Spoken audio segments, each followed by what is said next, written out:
السلام عليكم ورحمة الله تعالى وبركاته. الحمد لله رب العالمين والعاقبة للمتقين والصلاة والسلام على سيدنا محمد أعلم العالمين وأشرف المرسلين رحمة للعالمين ورحيم بالمؤمنين مصباح المقربين ومنهاج المتقين وعلى آله وصحبه أجمعين. எல்லாம் வல்ல அல்லாஹ்வுடைய நல்லடியார்களே, அல்லாஹ்வுடைய நல்லருளால் நாகூர் நன்னகரில் மறைந்திருக்கும் ஹதரத்து சையது ஷாவுல் ஹமீத் பாதுஷா நாயகத்தினுடைய நினைவு விழாவை முன்னிட்டு நடைபெறக்கூடிய விழாவின் ஆறாவது நாள் நிகழ்ச்சி இப்பொழுது துவங்குகிறது. இன்றைய தினம் சொற்பொழிவாற்றுவதற்காக நம்முடைய மண்ணினுடைய மைந்தரும் தேங்காய்பட்டணம் ஹிதாயத்துல் இஸ்லாம் மதரசா ஜும்மா பள்ளி மதரசாவினுடைய ஆசிரியர் மௌலவி முகமது ஹுசைன் ஆலிம் ஹைரி அவர்களை சொற்பொழிவாற்ற அழைக்கிறேன்.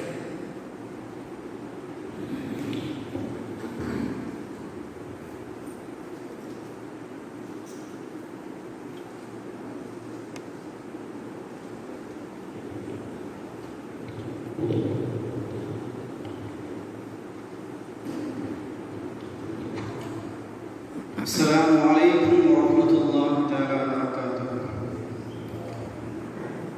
نحمده ونصلي على رسول الكريم أما بعد فقد قال الله تعالى في كلامه القديم فرقان المجيد بعد أعوذ بالله من الشيطان الرجيم فضل بسم الله الرحمن الرحيم.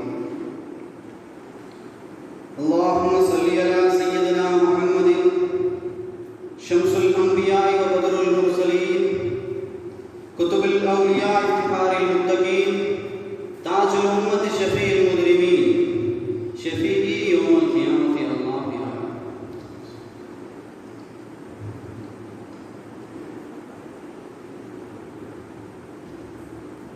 எல்லா புகழும் ஏக இறைவனாகிய அல்லாஹ்வுக்கே உரித்தாக. அவனது சாந்தியும் சமாதானமும் என் உயிரிலும் மேலான உயிருக்கு உயிரான கண்மணி நாயகம் ஸல்லல்லாஹு அலைஹி வஸல்லம் அன்னார்கள் மீதும் அன்னாரின் அடிச்சுவட்டை அப்படி பின்பற்றி வாழ்ந்த சத்திய சஹாபாக்கள், நாதாக்கள், ஷஹதாக்கள், வலிமார்கள், இங்கே அமர்ந்திருக்கும் என் குரலை கேட்கும் உங்கள் அனைவர்கள் மீதும் அல்லாஹ்வினுடைய வற்றாத கருணை இன்று மட்டுமில்லாமல் இன்றென்று நிலவட்டுமாக. ஒரு அழகான தினத்திலே நாம் எல்லாம் இங்கே அமர்ந்து கொண்டிருக்கிறோம். ஷாவுல் ஹமீத் பாதுஷா நாயகத்தினுடைய நினைவு நாளை நாம் கொண்டாடி கொண்டிருக்கிறோம். இந்த நாளிலே யாரெல்லாம் பொருள் மூலமாக, உடல் மூலமாக பிற உதவிகளை செய்தார்களோ அல்லாஹு தாலா அவர்களுக்கு நாளை ஜன்னாத்துல் ஃபிர்தௌஸ் என்னும் உயர்தர சுவனத்தை கொடுத்தருள் புரிவானாக. அந்த சுவனத்தை நமக்கும் ஒரு இடத்தை அல்லாஹ் தந்தருள் புரிவானாக. இங்கே ஒன்று கூட்டியதை போன்று நாளை மறுமையிலே ஷாவுல் ஹமீது பாதுஷா அவர்களுடைய திரு கையை பிடித்து முசாஃபா மஆனகா செய்யக்கூடிய பெரும் நசீபை தந்தருள் புரிவானாக. இங்கே சொல்லக்கூடிய நசீஹத்தை நல்ல முறையிலே சொல்வதற்கும் அதை நல்ல முறையிலே கேட்டு அமல் செய்வதற்கும் அல்லாஹ் உங்களுக்கும் எனக்கும் தௌஃபீக் செய்வானாக. கண்ணியமான அல்லாஹ்வின் நல்லடியார்களே, நம்முடைய சின்னம் சிறு வயசு, அதாவது இங்கே இருக்கக்கூடிய சத்தத்தை கேட்கக்கூடிய உங்களுடைய சின்ன வயசிலே நடந்த ஒரு சம்பவத்தை நான் ஞாபகப்படுத்துவதற்கு முயல்கிறேன். நீங்களும் அதை சிந்தித்து பாருங்கள். உங்களை பெற்ற உங்களுடைய உம்மா உங்களிடத்திலே சின்ன வயசிலே ஒரு கதை சொல்லியிருப்பார்கள். மோனே, ஒரு நல்ல ஒரு மனிதர் இருந்தார். அந்த மனிதர் எல்லாருக்கும் உதவி செய்யக்கூடிய உள்ளம் படைத்ததாக இருந்தார்கள். வீட்டிலேயும் எல்லா மக்களுக்கும் உதவி செய்யக்கூடிய மனிதராக அவர் இருந்தார். அவரை எல்லாருக்கும் பிடிக்கும். எப்படி இந்த உலகத்திலே நல்லவர்களை பிடிக்கும், மற்றபடி கெட்டவர்களுக்கும் சிலர் அந்த நல்லவரை பிடிக்காமல் இருக்குமோ, அதே போன்று அந்த நல்ல மனிதரை சிலருக்கு வெறுக்கும். எந்த அளவிற்கு இருக்கும் என்று சொன்னால், அவர்கள் ஒரு பாதையிலே நடந்து போனால் அந்த வீடு எங்கெல்லாம் இருக்கிறதோ, எதிரிகளுடைய வீடு, அந்த வீட்டிலே இருக்கக்கூடிய பெண்மணிகள் குப்பையை கொண்டு தட்டுவார்கள். அந்த குப்பையை தட்டும் பொழுது கூட எந்த ஒரு மறுபேச்சு பேச மாட்டார்கள், அமைதியாக போவார்கள். அந்த அளவிற்கு நல்ல மனிதர் அந்த மாமனிதர். ஒரு நாள் எப்போதும் குப்பை தட்டக்கூடிய அந்த பெண்மணி 2 நாளா குப்பை தட்டவே இல்லை. அந்த மனிதர் பார்த்தா, எப்போது நம்மை குப்பை தட்டக்கூடிய அந்த பெண்மணி வரவில்லையே, அவள் எங்கே சென்று விட்டாள் என்று அந்த பெண்மணியை தேடுகிறார்கள். கடைசியிலே தான் தெரிகிறது அந்த பெண்மணி உடல் முடியாமல் படுத்திருக்கிறாள் என்று. அந்த பெண்மணியை நல விசாரிக்க சென்றார்கள் என்று நம்முடைய அம்மா, நம்முடைய சின்ன சிறு வயசிலே சொல்லி இருப்பார்கள். அவர்கள் தான் என் உயிரின் மேலான உயிருக்கு உயிரான கண்மணி நாயகம் ஸல்லல்லாஹு அலைஹி வஸல்லம் என்று சொல்லியிருப்பார்கள். அந்த நொடி பொழுதுதான் நமக்கு நம்முடைய நாயகம் ஸல்லல்லாஹு அலைஹி வஸல்லம் அவர்களை நேசிக்கக்கூடிய அந்த தருணம் தான். இவ்வளவு பெரிய மாமனிதர், இப்படிப்பட்ட நபியை நாம் நேசிக்க வேண்டும் என்ற உள்ளம் அந்த ஒரு நேரத்தில் தான் முதல் துளி நம்முடைய உள்ளத்திலே இருந்தது. அன்றிலிருந்து இன்று வரை இம்பெருமானாரை நாம் நேசித்துக் கொண்டிருக்கிறோம். இன்னொரு வரலாறு சொல்வார்கள் நம்முடைய தாய்மார்கள். ஒரு சின்ன பிள்ளை இருந்தது. அவங்க அம்மா அவங்கள்ட்ட சொல்லி விடுவாங்க, மதரசா உஸ்தாத் ஆவதற்காக வெளியூருக்கு போகும்போது கொஞ்சம் பைசா கொடுத்து அனுப்பினாங்களாம். மோனே சட்டையில தச்சு வச்சு கொடுத்துட்டு அனுப்பினாங்களாம். மோனே எந்த ஒரு நிலை வந்தாலும் என்ன செஞ்சிடக்கூடாது, பொய் சொல்லி விடக்கூடாது என்று அனுப்பி வைத்தார். கப்பலிலே பயணம் செய்கிறார்கள் அந்த சின்ன பிள்ளை. அந்த வேளையிலே களவெடுக்கக்கூடிய கள்ளர்கள், திருட்டு கூட்டம் அந்த கப்பலிலே முற்றுகையிடுகிறார்கள். அங்கிருந்த எல்லாருடைய பொருட்களையும் திருடி விட்டார்கள். இந்த சின்ன பையலை பார்த்து கேட்கிறாங்க, உன்ட்ட ஏதாவது இருக்குதாப்பா? அந்த பிள்ளை சொன்னதான், இந்த இடத்துல ஒரு தங்க காசு எங்க அம்மா தச்சு அனுப்பி வச்சிருக்காங்க அப்படின்னு சொன்னாங்க. அந்த திருடர்கள் அப்படி ஆச்சரியமாக இருந்தார்கள். நம்ம உடனே நம்ம உமாட்ட கேட்டோம், அம்மா அந்த உம்மா அந்த பிள்ளைக்கு சட்ட பாக்கெட்ல எதுக்கு தச்சு வச்சாங்க? யாரும் அதை திருடி விடக்கூடாது என்பதற்காக தானே. அப்படி இருக்கும் போது இந்த பிள்ளை மட்டும் ஏன் இந்த இடத்திலே தங்க காசு இருக்குது என்று சொல்லிச்சு, சொல்லாம இருந்திருக்கலாமே உம்மா, நம்ம சின்ன வயசுல கேட்டிருப்போம். அப்பொழுதுதான் நம்முடைய அம்மா நம்மிடத்திலே சொல்லி இருப்பார்கள், அவர்கள் தான் அப்துல் காதர் ஜீலானி கத்துசல்லாஹு அஸீஸ் அலீம் என்று.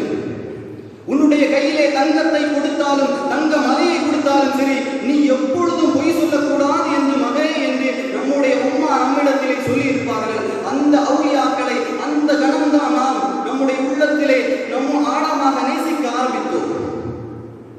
அதன் காரணமாகத்தான் இன்று எத்தனையோ பேர் உங்களுடைய இந்த வகுப்பை கேட்க வேண்டும் என்பதற்காக உங்களுடைய கால்நடையாக நடந்து இங்கே வந்திருக்கிறீர்கள். இந்த வந்து இருப்பதற்கு காரணம், இதற்கு முதல் சுழி போட்டது உங்களுடைய தாய்மார்கள். இன்று ஹதீஸ் சொல்லும் போதும் இறைநேசர்களை பற்றி நபிமார்களை பற்றி சொல்லும் போது அது ஆவலோடு கேட்பதற்கு நாம் போகக்கூடிய காரணம் என்னவென்று சொன்னால், நம்முடைய உம்மா நமக்கு அந்த நேரத்திலே சொல்லி தந்த பாடம். கண்ணியமானவர்களே, இன்று இந்த விஷயங்கள் சொல்லப்படாமல் நம்முடைய பிள்ளைகள் வெளியிலே சுற்றிக் கொண்டு திரிகிறது. அந்த பிள்ளைகளுடைய நிலை என்ன என்று நீங்கள் சிந்தியுங்கள். இன்று இருக்கக்கூடிய பிள்ளைகளுடைய நிலை என்ன தெரியுமா? சுருக்கமாக சொல்ல வேண்டும் என்று சொன்னால், இன்று இருக்கக்கூடிய பிள்ளைகள் ஒரு ரோபோ, ஒரு இயந்திரம் தான். கண்ணியமானவர்கள், அவருடைய நடத்தையை நான் உங்களுக்கு சொல்லுகிறேன். காலையிலே 6 மணிக்கு ஒரு பிள்ளை இறந்திருக்கிறது. 6:30 சரியாக மதரசாவுக்கு 7 மணிக்கு வர வேண்டும். அந்த பிள்ளை 7 மணிக்கு மதரசாவுக்கு வருது. ஸ்கூல் உள்ள நேரமாக இருந்தால் கரெக்டாக 8 மணிக்கு பில்லடிக்கும், வீட்டுக்கு செல்கிறார்கள். 8:30 ஸ்கூலுக்கு ஒதுங்கணும், 9 மணிக்கு ஸ்கூலுக்கு இருக்கு. அந்த பிள்ளை 4 மணிக்கு மறுபடியும் வீட்டுக்கு வருகிறது. அந்த பிள்ளை அடுத்தும் மதரசாவுக்கு 4:30 5 மணிக்கு மதரசாவுக்கு போகுது. 6 மணி அல்லது 6:15 அடுத்தும் ஒரு பில்லடிக்கும். அந்த பிள்ளை வீட்டுக்கு போகும். அடுத்து ஒரு 7:30 மணி ஆகும். அப்பொழுது அந்த பிள்ளை டியூஷனுக்கு போகும். ஒரு 8:30 அல்லது 9 மணிக்கு மறுபடியும் உங்களுடைய வீட்டிற்கு வரும். அந்த பிள்ளை கடைசி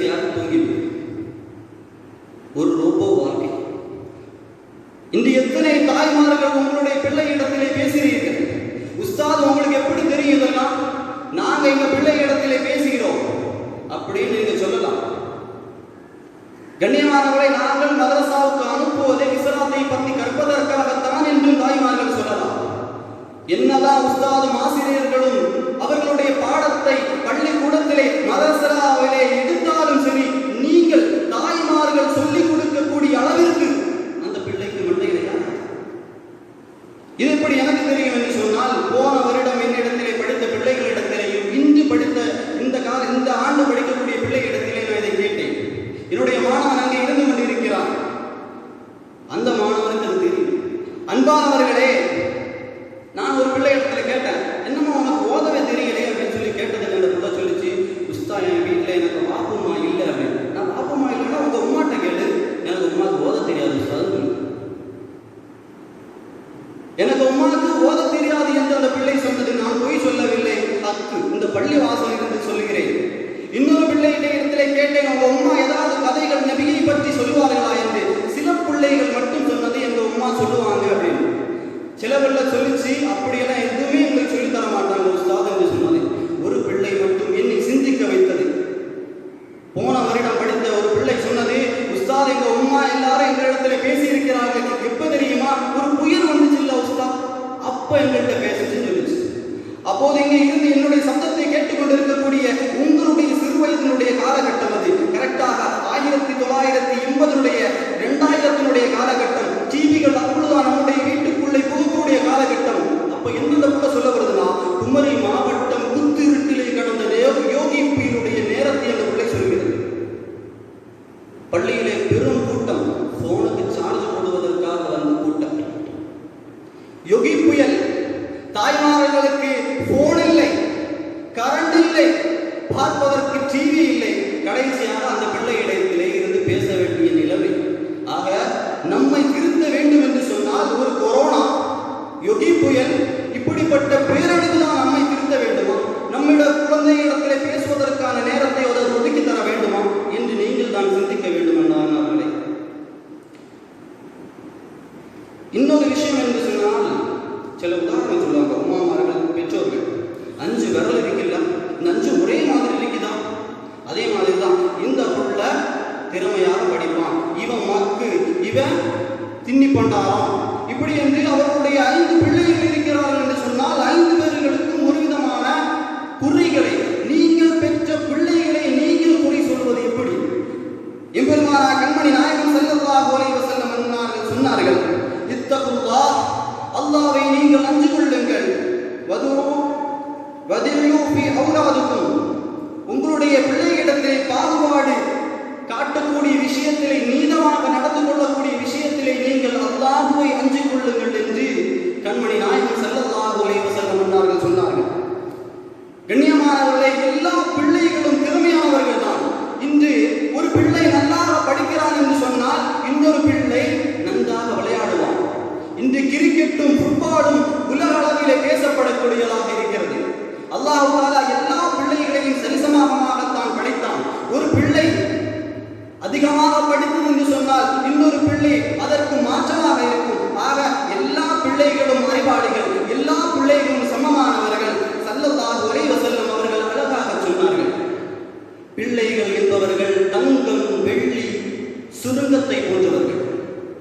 அந்த வெள்ளி தங்கம் வைரூடியங்களை எப்படி பூமிக்கு அடியிலே புதைந்து கிடக்கக்கூடிய அந்த வைரங்களை தங்கங்களை தோண்டி எடுக்கிறோமோ, அதே தங்கத்தை சரித்து தனியாக அந்த தங்க துகள்களை மட்டும் எடுத்து அதை தீயிலே போட்டு வாட்டப்பட்டு அதை அலங்காரமாக ஒரு நகையாக மாற்றி அந்த நகையை பாலிசு செய்து அந்த நகைக்கு ஒரு முத்து வச்சு இன்று உலகத்திலே விற்பனைக்கு அது வருகிறது. அதே போன்றுதான் உங்களுடைய பிள்ளைகளை நீங்கள் நல்ல முறையிலே வளர்த்தினீர்கள்,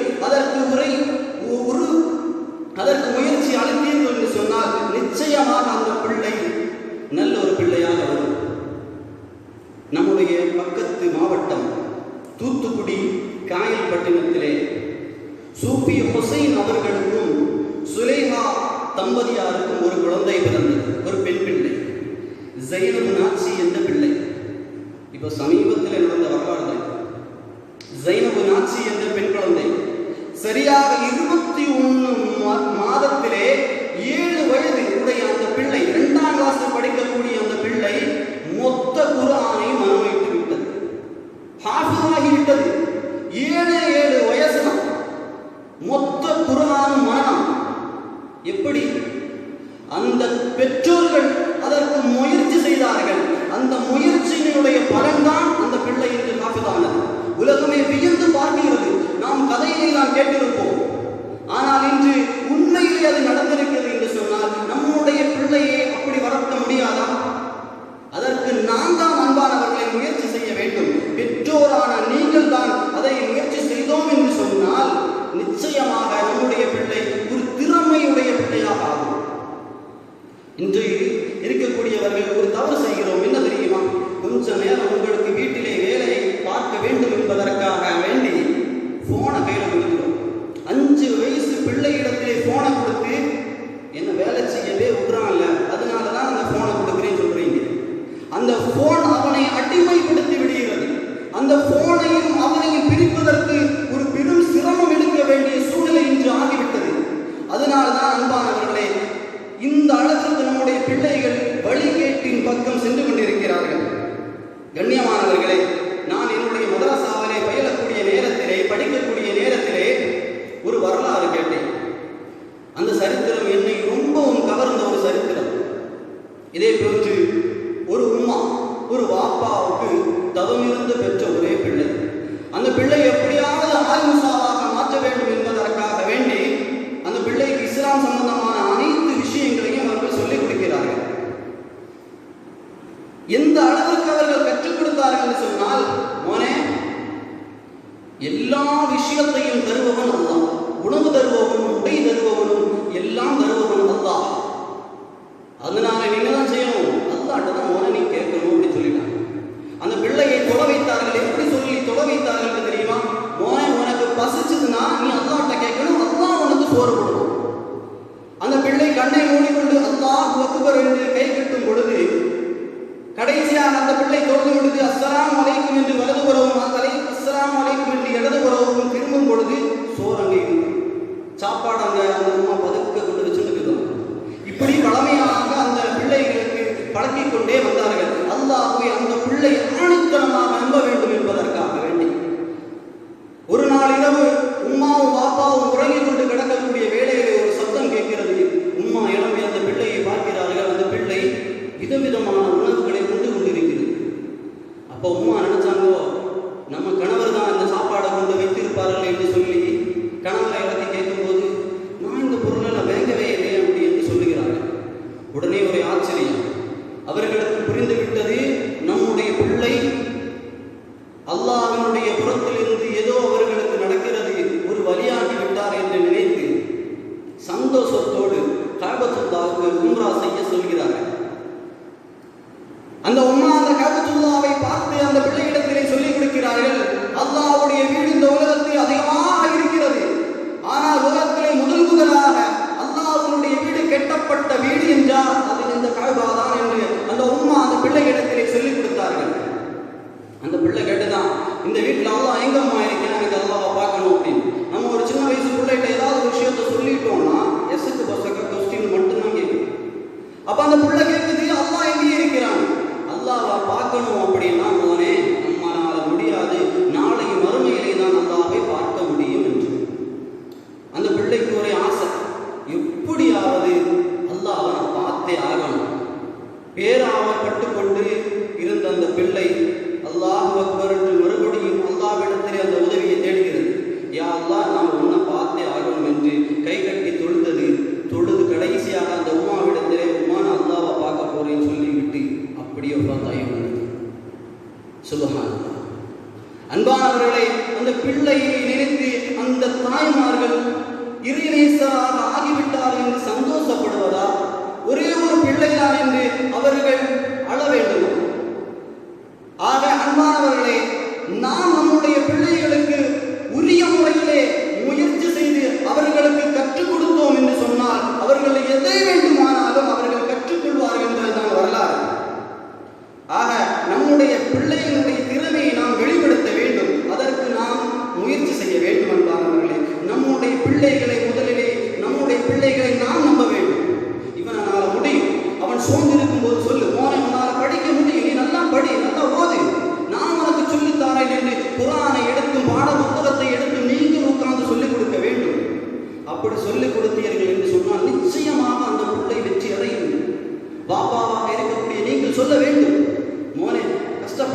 சின்ன வயசுல நான் ரொம்பவும் சிரமப்பட்டேன்.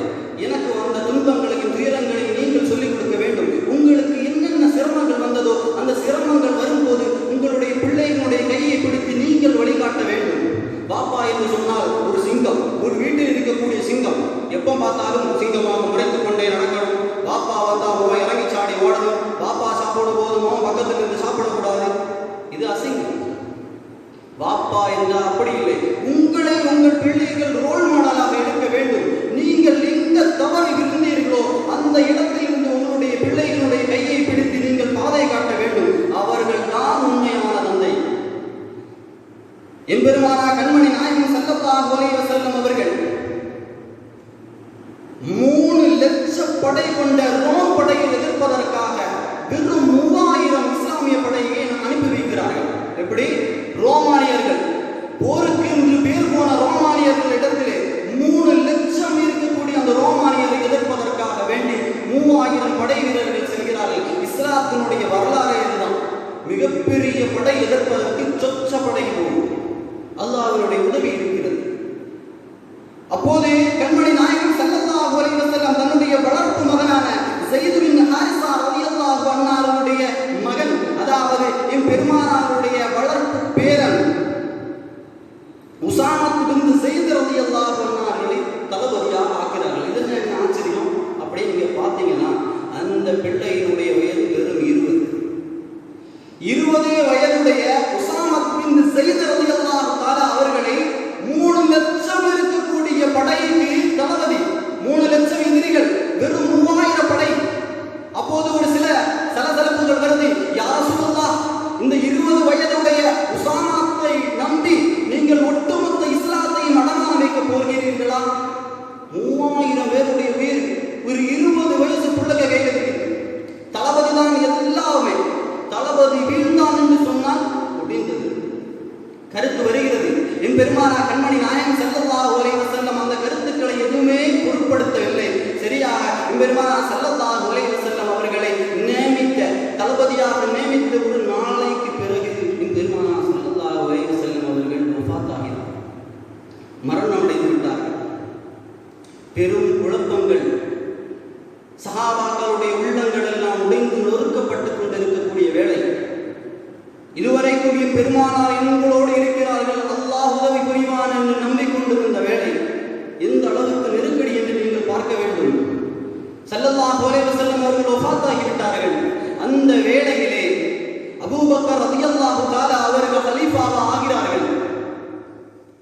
முதலாக கலீஃபாவாக ஆன உடனே அபூபக்கர் ரலியல்லாஹு தஆலா அவர்கள் இந்த படையை, ரோம் படையை அனுப்பி போர் புரிவதற்காக இஸ்லாமிய படையை அனுப்புகிறார்கள். அப்பொழுதும் இதே உஸாமா பின் ஸைத் ரலியல்லாஹு தஆலா அவர்கள் தான் படை தளபதியாக இருக்கிறார்கள். அப்பொழுதும் இந்த கருத்து வருகிறது. அபூபக்கர் ரலியல்லாஹு தஆலா அவர்களே, நீங்கள் இந்த 20 வயசு பாலகனை நம்பி அனுப்ப போகிறீர்கள் என்று. அப்போது அபூபக்கர் ரலியல்லாஹு தஆலா அவர்கள் சொன்னார்கள், என் பெருமானார் மழை வைத்து ஒரு நாள் கூட ஆகவில்லை, அதுக்குள்ளே என்னுடைய கண்மணி நாயகம் ஸல்லல்லாஹு அலைஹி வஸல்லம் அவர்களுக்கு மாற்றம் செய்வதா? என்னால் முடியாது. என் பெருமானார் கண்மணி நாயகம் ஸல்லல்லாஹு அலைஹி வஸல்லம் என்ன சொன்னார்களோ அதுதான் நடந்தே தீரும். உஸாமா ரலியல்லாஹு தஆலா அவர்கள் தளபதியாக நியமிக்கப்பட்டு அங்கே போர் புரிகிறார்கள். என் பெருமானார் கண்மணி நாயகம் ஸல்லல்லாஹு அலைஹி வஸல்லம் என்ன சொன்னார்களோ அதே போன்று வெற்றியினுடைய கனியை பறித்துக் கொண்டு வந்தார்கள் என்பது வரலாறு. ஸல்லல்லாஹு அலைஹி வஸல்லம் அவர்கள் தன்னுடைய வளர்ப்பு பேரனை நம்பி 20 வயசு பிள்ளையை நம்பி போர் தளபதியாக ஆக்கியிருக்கிறார். ஆக அன்பானவர்களே, நீங்களும் ரசூலுல்லாஹி ஸல்லல்லாஹு அலைஹி வஸல்லம் நம்மளுக்கு இந்த இடத்திலே சொல்லித் தரக்கூடிய விஷயம், உங்கள் பிள்ளைகளை நீங்கள் நம்ப வேண்டும். என் பிள்ளையான முடியும், எக்ஸாம் வந்து அந்த பிள்ளைக்கு உதவி செய்ய வேண்டும். ஷைத்தான் பார் படிக்காம ஜீவாத நடக்காம எரும மாடு இப்படி நீங்க திட்டக்கூடாது. அந்த பிள்ளைக்கு உட்கார வச்சு நீங்க சொல்லிக் கொடுக்கணும். நீங்க டிவி பார்க்கிறத நிறுத்தணும். அந்த பிள்ளைக்கு எக்ஸாம் வரும்போது அதை விட்டு அந்த பிள்ளையை குறை சொல்வதில் எந்த ஒரு கருத்தும் சரியானதாக இல்லை. அன்பான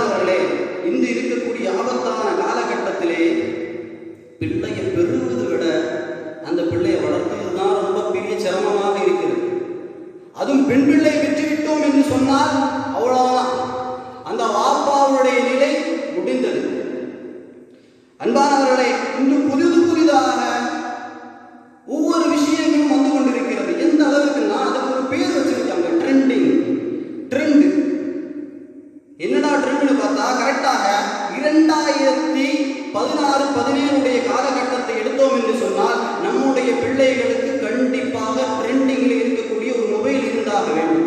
ஒரு போன் கண்டிப்பா இருக்கு. முன்னாடி எல்லாம் இந்த 2013, 14, 15 காலகட்டத்தில் அந்த பட்டன்ஸ் போனை வச்சா, இப்ப வச்சாலே ஏதோ வேற்றுகிற வாசியை பார்ப்பது மாதிரியே பார்ப்பாங்க. ஏன்னா ஆண்ட்ராய்டு போன் கண்டிப்பா என்ன செய்யும், நம்முடைய பிள்ளைகளுடைய கையில இருந்தாக வேண்டும். அது ஒரு ட்ரெண்ட். 2018 எடுத்துக்கொண்டோமே ஆனால் கண்டிப்பாக நம்முடைய பிள்ளைக்கு ஒரு பைக் இருந்தே ஆக வேண்டும். அது ஒரு ட்ரெண்ட். பைக் இல்லாம ஒருத்தனும் சுத்த மாட்டான். R15 புல்லட் எல்லாம் எடுத்துட்டு ரோட்ல சுத்தணும். அது என்னது, ட்ரெண்ட். அதற்கு அடுத்ததாக 2019 எடுத்தோம் என்று சொன்னால் நடிகனை போல ஒரு விதமாக முடியை வெட்டிக் கொண்டு நடப்பது ஒரு ட்ரெண்ட். 2019, 20, இந்த 21 எடுத்தோம் என்று சொன்னால் நான் ஒரு போஸ்ட் பார்த்தேன். சிங்கிள் அண்ட் கமிட்டட் அப்படின்னு ஒரு வார்த்தை. உங்களுக்கு புரியும்படி சொல்ல வேண்டும் என்றால் கமிட்டட் காதலிப்பவன், காதல் பெண் இல்லாதவன் சிங்கிள். இந்த வார்த்தையினுடைய ஆபத்து உங்களுக்கு புரியாமல் இருக்கிறது அன்பானவர்களே. சிங்கிள் அண்ட் கமிட்டட் என்றால் ஒவ்வொரு ஃபேஸ்புக்கை திறந்தாலும், இன்ஸ்டாகிராமை திறந்தாலும், ஃபேஸ்புக்கை திறந்தாலும் எல்லா விஷயத்திலையும் இந்த வார்த்தைகளை, இந்த கமெண்டை நீங்க பார்க்கலாம். சிங்கிளா இருக்கக்கூடியதுக்கு ஒரு மீம்ஸ், கமிட்டடா இருக்கிறதுக்கு ஒரு மீம்ஸ். அதாவது ஒரு பெண் காதலிக்காம இருக்கிறாள் என்றால், ஒரு பையன் காதலிக்காமல் இருக்கிறான் என்றால் அவனை தூண்டி விடுகிறார்கள் இவர்கள். நீனும் காதலி, நீனும் காதலிக்கணும், அதுக்கு தான் நான் இதை போடுறேன் என்று நம்முடைய பிள்ளைகளை பெரும் ஆபத்தின் பக்கம் திருப்பினார்கள். அன்பானவர்களே, 10, 11, 12ஆம் கிளாஸ் படிக்கக்கூடிய பிள்ளைகள் வரை இன்று காதலித்துக் கொண்டு நடக்கிறார்கள். அந்த அளவிற்கு இந்த ட்ரெண்ட் மாறிக்கொண்டிருக்கிறது. கண்ணியமானவர்களே, எப்படி ஆகிவிட்டது என்று சொன்னால் வாழ்க்கையை பற்றி படிக்க வேண்டிய காலகட்டம் அது. வாழ்க்கையை பற்றி புரிய வேண்டிய காலகட்டத்திலே இவர்கள் வாழ்க்கையை வாழ ஆரம்பிக்கிறார்கள் என்பதுதான் கொடுமையான விஷயம். காதலித்து விட்டு ஓடிவிடும். அன்பானவர்களே, இந்த இளைஞர்களை பார்த்து நான் உங்களிடத்திலே கேட்கிறேன் ஒன்றே ஒன்று. நீ யாரை நேசிக்க போகிறாய்? உன்னுடைய துணைவியாக, உன்னுடைய மனைவியாக நீ யாரை தேர்ந்தெடுக்க போகிறாய் என்பதை பற்றி நீ கொஞ்சம் சிந்தி. நீ இப்போது காதலித்து வருகிறாயே, அந்த பெண்ணை பற்றி நான் உனக்கு சொல்லித் தருகிறேன். நீ எங்கேயோ ரோட்டிலேயோ இல்ல ஸ்கூலிலே இருந்து அவளை நீ அறிமுகப்படுத்துகிறாய், அவளை பார்க்கிறான்னு வச்சுக்கோ. அவ யாரு தெரியுமா? 10 மாதம் சுமந்து பெற்று வலியோடு பெற்றெடுத்த தாய். அந்த தாய் பாலூட்டி அந்த பிள்ளைக்கு இந்த ட்ரெஸ் பிடிக்கும்னு சொல்லி அந்த ட்ரெஸ் ஒரு பெண்ணு சொல்லுவாங்க, எனக்கு இந்த ட்ரெஸ்னா ரொம்ப பிடிக்கும், இது உனக்கு எப்படி பிடிச்சது? ஓ உம்மாவனால. ஓ உம்மா, உன்னை பெற்றெடுத்த தாயினால் தான். தந்தையினுடைய நிலைமை நிறுத்தி பாருங்கள். அந்த பிள்ளை பிறந்ததும் சந்தோஷத்தோட ஒரு கம்மல் வாங்கி போடணும் நம்முடைய பிள்ளைக்கு என்று அந்த பிள்ளையை துன்பம் இல்லாமல் வளர்த்த வேண்டும் என்பதற்காக எந்த அளவுக்கு கஷ்டப்பட்டு உழைக்கிறார்கள். வேர்வை சிந்தி கடையிலே உள்ளவனிடத்திலே கெட்ட வார்த்தை கேட்டு துன்பப்பட்டு கையெல்லாம் கீறி கொண்டு வருவார்கள். அப்படி கஷ்டப்பட்டு உங்களை வளர்த்திய தந்தை, பாலூட்டி வளர்த்தி உங்களை பத்திரமாக பார்த்த தாய், நம்முடைய உம்மா நம்முடைய வீட்டிலே ஒரு நாள் காய்ச்சலாக படுத்து விட்டார் என்றாலும் நம்முடைய தட்டைக்கு சோறு இருக்கும். உம்மா காய்ச்சலாக முடியாமல் கடந்தாலும் நம்மை பட்டணி போடாத அந்த தாயினுடைய முதலை குத்திவிட்டு செல்லக்கூடிய அந்த பெண்ணையை நீ காதலிக்க போகிறாள்.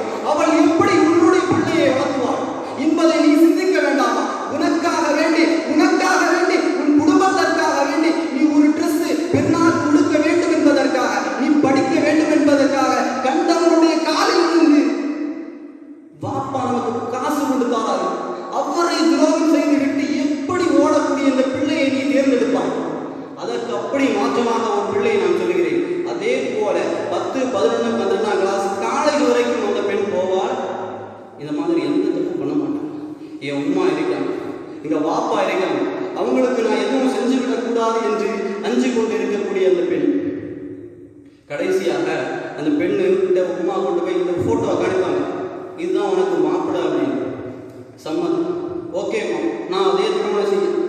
20 வயது ஆகி இதுதான் நம்முடைய வீடு என்று நம்பிக்கொண்டிருந்த பெண்ணை ஒரு வீட்டில் கொண்டு விட்டுருவோம். இதுதான் உங்க வீடு, இனிமே நீங்க தான் வாழ போறாங்க. நீங்கள் சிந்தியுங்கள் அன்பானவர்களை, பெண்களை பற்றி கொஞ்சம் புரிந்து கொள்ளுங்கள். உங்களுக்காக ஒரு ஆணையை நம்பி அவருடைய உன்னுடைய தந்தை தாய் அவள் இதுவரை ஆசபாசங்கள் வைத்த இடத்தை உதறிவிட்டு உங்களை நம்பி வரக்கூடிய அந்த இடம். நம்மளால ஏதோ ஒரு வீடு, யாருன்னே தெரியாத வீட்டில் நிம்மதியாக ஒரு நாள் சாப்பிட முடியுமா? பிரியாணியை வச்சாலும் கூட நம்ம சீனு போட்டு தான் சாப்பிட்டோம். என்னமோ பீஸே நம்ம சாப்பிட்டதே கிடையாது, இறைச்சி தொடாத மாதிரி சாப்பிட்டோம். கூச்சம், நிம்மதியாக தூங்க முடியாது, நிம்மதியாக பாத்ரூமுக்கு கூட போக முடியாது.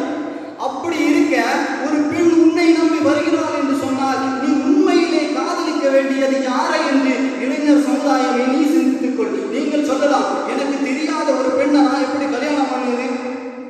நீ கல்யாணம் பண்ண கூட லவ் பண்ணு, அதுதான் லவ். உலகத்திலே நீ முதலாக லவ் பண்ண வேண்டியது யாரை தெரியுமா? உன்னுடைய அம்மா. அதற்கு அடுத்து நீ லவ் பண்ண வேண்டியது உன்னுடைய மனைவி.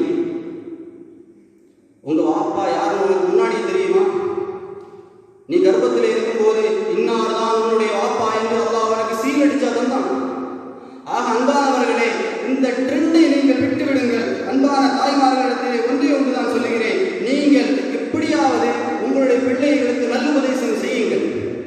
என்னுடைய ஆசிரியர் எங்கள்கிட்ட சொன்னாரு, அப்பா ஒரு நல்ல பெண்ணை உனக்கு ஈஸியாக கண்டுபிடிக்கணும் ஒரு ஐடியா சொல்லிட்டாரு அப்படின்னு சொல்லி சொன்னார்.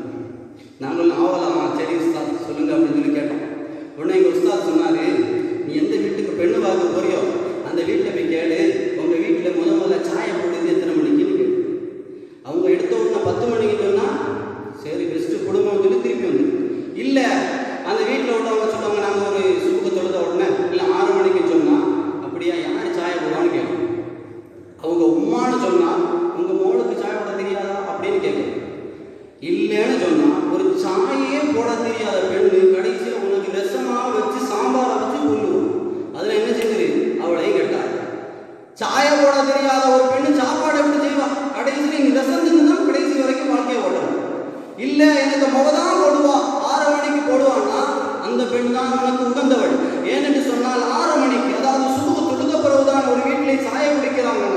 6 மணிக்கு அந்த பெண்ணு தான் சாய போடுகிறாள் என்று சொன்னால் அந்த பெண்ணே காலையில் எழுந்தரித்த உடனே உம்மா சொல்லுவாங்க, அவளே சுபுக்கு தொழு. உடனே அந்த பெண்ணு சுபுக்கு தொழுவாள். அல்லாஹ்வையும் அவனோட ரசூலையும் நம்பி உம்மாக பேச்ச கேட்டு ஒரு சாய போடக்கூடிய பெண்ணு நிச்சயமாக நல்லவளாக தான் இருப்பான்னு சொன்னாங்க. சிம்பிளான ஒரு விஷயம். அன்பானவர்களே, ஆக இந்த காலகட்டத்தை நாம் புரிந்து கொள்ள வேண்டும். பெற்றோர்கள் அதிகமாக இன்று தலாக்கு விடப்பட்டு கொண்டிருக்கிறது. இதற்கு காரணம் என்று என்னவென்று பார்த்தால் அதற்கு முழுக்க பெற்றோர்களும் அதற்கு ஒரு பங்காக இருக்கிறார்கள். நம்முடைய பிள்ளைகள் திருமணம் செய்து போகக்கூடிய சமயத்திலே நீங்கள் அவர்களிடத்திலே நல்ல உபதேசங்கள் செய்ய வேண்டும். உமாமா என்ற ஒரு பெண்மணி ரோமன் நாட்டு இளவரசுக்கு அவங்களுடைய மகளை திருமணம் வைத்து முடிக்கிறார்கள். அப்பொழுது 10 உபதேசங்கள் செய்கிறார்கள். உடனே முடிச்சுட்டேன். 10 உபதேசங்கள் செய்கிறார்கள். எனது அன்பு மகளே, இந்த உபதேசத்தை உன்னுடைய வாழ்நாளை பற்றி பிடித்துக்கொள். உன்னுடைய நிகழ்காலமும் வருங்காலமும் பரக்கத்தானதாக இருக்கும் என்று அந்த தாய் சொல்லிவிட்டு சொல்கிறார்கள். மகளே, உன்னுடைய உள்ளத்திற்கு போதும் என்ற எண்ணத்தை நீ உருவாக்கிக்கொள், அது உன் உள்ளத்திற்கு ஓய்வு தரும் என்று சொன்னார்கள். எப்படி? நீ போதும் என்ற உள்ளத்தை உருவாக்கிக்கொள், அந்த உள்ளம் இருந்தது என்று சொன்னால் உன் உள்ளம் ஓய்வாக இருக்கும். இந்த பெண்களுடைய நிலை என்னன்னா, ஒரு விஷயத்தை பார்ப்பாங்க, பார்த்தா சிம்பிளா சொல்லலாம், உங்க வீட்டு அலுமாரியை திறந்து பார்த்தா ஒரே மாதிரி 10 சாரி இருக்கு. சாரியை பார்த்தாங்க, எனக்கு பக்கத்து வீட்டுக்கு அந்த மாமி கொடுத்துருக்காங்க, அதனால இந்த சாரி எனக்கு வேணும். மறுநாள் அதே பெருநாள் அதே போல ஒரு சாரி. நம்ம வீட்டு கபோட திறந்து பார்த்தா நிறைய கிளாஸ், 600 கிளாஸ் இருக்கு. எனக்கு பிடிச்சு போய் வாங்குது. அந்த கிளாஸ் யார் குடிக்க போறா? அது விருந்து வருங்க, அப்ப கொடுக்கு விருந்து 1000 பேர் இங்க யார் குடிக்க போறா? நிறைய கிளாஸ், நிறைய பாத்திரம். உங்களுடைய கணவனுடைய பாக்கெட்டு காலியா கரிஞ்சு போயிடும். இதுதான் அவர்கள் சுருக்கமாக சொல்கிறார்கள். உங்களுடைய கணவனுடைய பைசா பணத்தை வீணாக்கி விடாதீர்கள் என்பதாக. 2வதாக சொன்னார்கள், உன்னுடைய கணவனுடைய பேச்சை கேட்டு பணிந்து நடந்து கொள், அது உன் கணவனுக்கு இரக்கத்தை உண்டாக்கும். கணவனுக்கு பேச்சை கேட்டு ஒரு மனைவி நடந்தாள் என்று சொன்னால் அந்த கணவனுக்கு சொல்லுவான், எங்கேயோ வெளியில ஃப்ரெண்டெல்லாம் கூப்பிடுவாங்க, வாங்கப்பா சாப்பிட போகலாம், ஹோட்டலில் சாப்பிடலாம். அப்போ அவன் சொல்லுவான், எனக்காக ஒரு ஜீவராசி அங்கே சாப்பிடாம காத்திருக்குப்பா, நான் அங்கே போய் சாப்பிடுவேன். இதே நீங்கள் பேச்சை கேட்கலன்னா நிம்மதியாக ஹோட்டலில் உட்காந்து நல்லா சாப்பிட்டு நான் சாப்பிட்டுட்டேன்னு சொல்லிட்டு போயிடும். அடுத்து மூணாவதாக சொன்னார்கள், உன்னுடைய கணவன் கண்முன்னால் நீ அசுத்தமான நிலையிலே பட்டுவிடாதே, அலங்கரித்துக் கொண்ட நிலையிலே நீ இருந்து கொள். ஸல்லல்லாஹு அலைஹி வஸல்லம் அவருடைய வாழ்க்கையை எடுத்து பார்த்தால் தெரியும். ஸல்லல்லாஹு அலைஹி வஸல்லம் அவர்கள் போர் முடித்து வரும்போது மதீனாவினுடைய கொஞ்சம் தூரத்துக்கு முன்னால் ஒரு டென்ட் எடுத்து தங்கி விடுவார்கள்.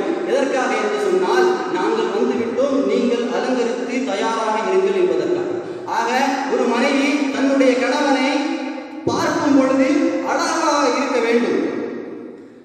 நாலாவதாக இந்த உம்மா சொன்னார்கள், உன்னுடைய கணவனின் மூக்கு உன்னுடைய துர்வாடையை முகராமல் பார்த்துக்கொள், அது உன்னுடைய அழகை மேம்படுத்தும் என்று சொன்னார்கள். ஆக நாம் அலங்கரித்து அழகாக இருக்க வேண்டும். நாட்டம் முடித்தவராக இருந்தால் மாப்பிளைக்கு உங்களை வெறுத்து போயிடும் என்று சிம்பிளாக சொன்னார்கள். அடுத்து அஞ்சாவதாக சொன்னார்கள், உங்களுடைய கணவனுடைய பசி அறிந்து நீங்கள் உணவை தயார்படுத்திக் கொள்ளுங்கள். பசியினுடைய கொடூரம் எந்த அளவிற்கு இருக்கும் என்று சொன்னால், அது கொழுந்து விட்டு எரியும் நெருப்பை போன்று கோபமாக இருப்பார்கள் என்று சொன்னார்கள். ஆறாவதாக சொன்னார்கள், உங்களுடைய கணவன் உறக்கத்தினுடைய நேரத்தை நீங்கள் அறிந்து படுக்கைக்காக வேண்டி உங்களை தயார்படுத்திக் கொள்ளுங்கள். படுக்கையின் கோபம் அது வெறுப்பை அதிகப்படுத்தும் என்று சொன்னார்கள். நேரத்தின் காலம் கருதி நான் இந்த 10 சொல்லி முடிச்சுக்கிறேன்.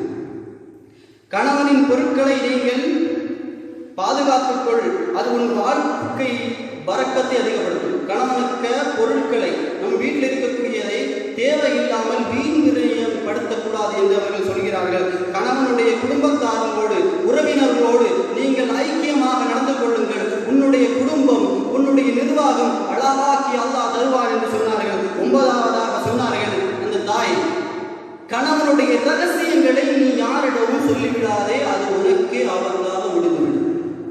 கணவனை பற்றி ரகசியம் இருந்துச்சுன்னா யார்கிட்டையும் சொல்லக்கூடாது. அடுத்ததாக கடைசியாக 10ஆவதாக சொன்னார்கள், உன்னுடைய கணவனுடைய விருப்பை நீ சம்பாதித்து விடாதே, அது உன்மீது இருக்கக்கூடிய நம்பிக்கையை உடைத்துவிடும். கணவனுக்கு மாறு செய்து விடாதே, அது உன்மீது இருக்கக்கூடிய நம்பிக்கையை உடைத்துவிடும். கடைசியாக 10ஆவதோடு சேர்ந்து சொன்னார்கள், நீ உன்னுடைய கணவன் கோபத்தோடு இருக்கும்போது மகிழ்ச்சியாக இருக்காதே. உன்னுடைய கணவன் மகிழ்ச்சியாக இருக்கும்போது நீ கோபத்தோடு இருந்து விடாதே. உன்னுடைய கணவன் எதை ஆசைப்படுகிறானோ அது உன்னது ஆசையாக இருக்கட்டும். உன்னுடைய கணவனுடைய திருப்தி உன்னது திருப்தியாக இருக்கட்டும். அல்லாஹ் இப்படி நீ வாழ்ந்தா என்று சொன்னால் அல்லாஹு தஆலா உன்னுடைய வாழ்க்கையை பெரும் பரக்கத்துக்குடையதாக ஆக்குவான் என்று அந்த தாய் சொல்லி முடித்தார்கள். அன்பானவர்களே, அதே போன்றுதான் அந்த இளவரசி 7 இளவரசர்களை பெற்று அழகாக வாழ்ந்தார் என்பது வரலாறு.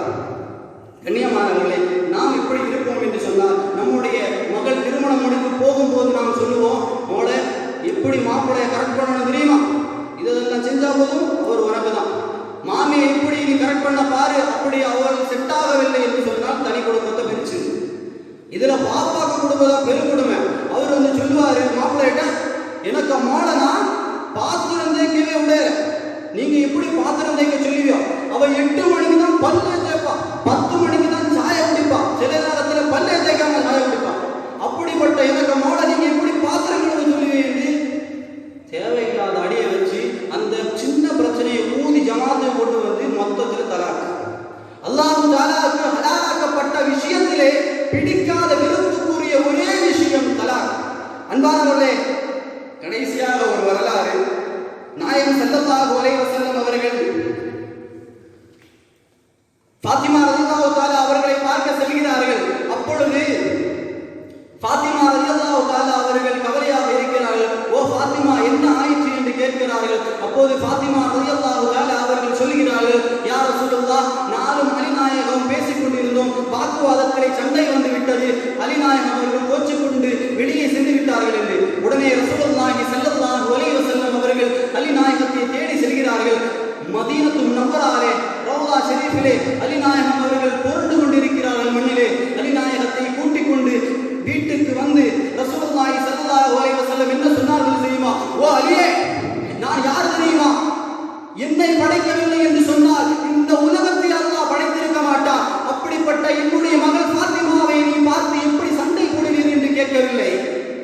சொன்னார்கள், ஓ பாத்திமா, ஒருவேளை அலி ரலியல்லாஹு தஆலா அடிமைத்து வெளியே போன நிலையிலே நீ மரணித்தாய் என்று சொன்னால் உன்னுடைய ஜனாசாவுக்கு நான் தொழுகை நடத்தி இருக்க மாட்டேன் என்று சொன்னார். இப்படி நீங்க உபதேசம் செய்ய வேண்டும். ரசூலுல்லாஹி ஸல்லல்லாஹு அலைஹி வஸல்லம் சொன்னார்கள், ஒரு பிள்ளைக்கு ஒரு பெற்றோர்கள் கொடுக்கக்கூடிய மிக சிறந்த அன்பளிப்பு எது தெரியுமா? மா நகல வாலிதுன் வலதன் மின் நகலின் அஃதலு மின் அதபின் வ ஹஸ்னின். தன்னுடைய தந்தையை கொடுக்கக்கூடிய மிகச்சிறந்த கிஃப்ட் நல்லொழுக்கம் கற்பிப்பது என்று சொன்னார்கள் பெருமானார் ஸல்லல்லாஹு அலைஹி வஸல்லம் அவர்கள்.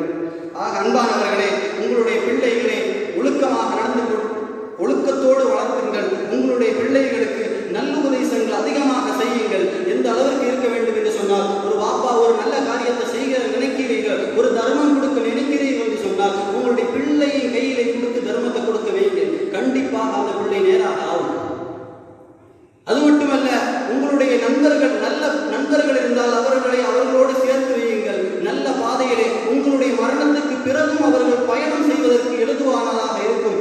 ஒரு முக்கியமான விஷயம், தாய்மார்களும் தந்தைமார்களும் உங்களுடைய பிள்ளைக்கு சாபம் இட்டு விடாதீர்கள். சில உமா சாதாரணமாக சொல்லுவாங்க, சாப்பாடு உமா சரியில்லைம்மா, உப்பா இறங்கி முட்டப்பா அப்படியே நான் கேட்டா ஒரு பெண்டாட்டி வந்து அவள்கிட்ட போய் கேட்டானு. அப்படிப்பட்ட பெண்டாட்டி வந்த யாருக்கு அந்த கஷ்டம்? நாங்களும் வீட்டுல போய் வெளியில போய் சாப்பிடுவோம். ஆனா கடைசி காலத்துல கஷ்டப்படுவது அவள்கிட்ட இருந்து யாரு? பெற்றவர்கள், நீங்கள் தான்.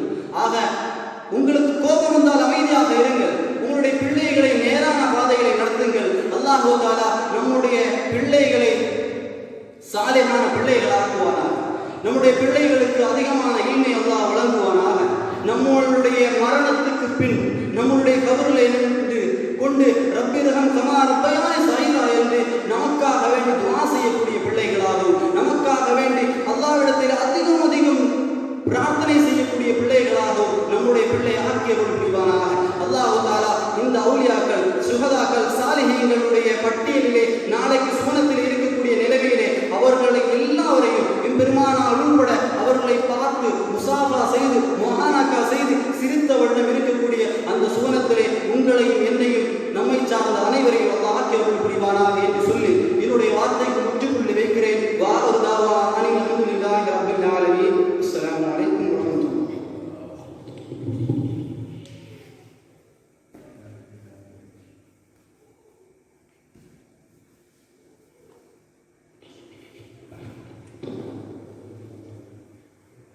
அல்ஹம்துலில்லாஹ்.